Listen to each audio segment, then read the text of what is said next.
हजरत उमर रजी अल्लाह ताला अन्हु अरब के जाने माने जंगजू थे। ईमान लाने से पहले हजरत उमर इस्लाम के बहुत बड़े दुश्मन थे, लेकिन जब आपने इस्लाम कबूल किया तो काफिरों ने कहा कि मुसलमानों ने हमसे बिना लड़े ही आधी जंग जीत ली।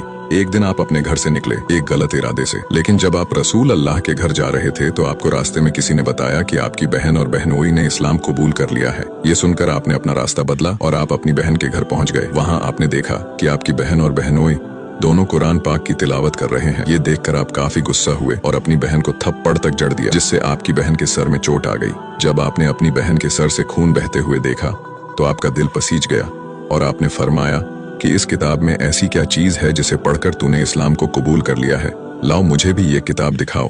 तो आपकी बहन ने फरमाया कि आप ऐसे इसे हाथ नहीं लगा सकते, पहले गुस्ल कीजिए और वजू कीजिए।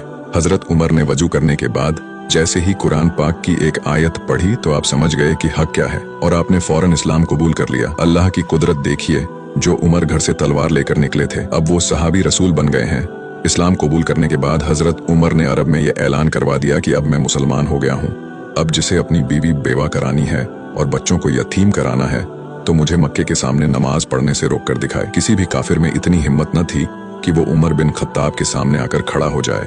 हजरत उमर के इस्लाम कबूल करने से पहले मुसलमान छुपकर नमाज पढ़ा करते थे, लेकिन हजरत उमर के इस्लाम कबूल करने के बाद मुसलमान खुलकर नमाज पढ़ने लगे। हजरत मोहम्मद सल्लल्लाहु अलैहि वसल्लम ने हजरत उमर को फारूक के लक़ब से नवाजा था, जिसका मतलब था सच को झूठ से अलग करने वाला। और आपने हजरत उमर के बारे में कहा था कि मेरे बाद अगर कोई नबी होता तो वो उमर होता। और आपने हजरत उमर के बारे में कहा था कि जिस रास्ते से उमर गुजर जाए शैतान वहां से गुजर नहीं सकता।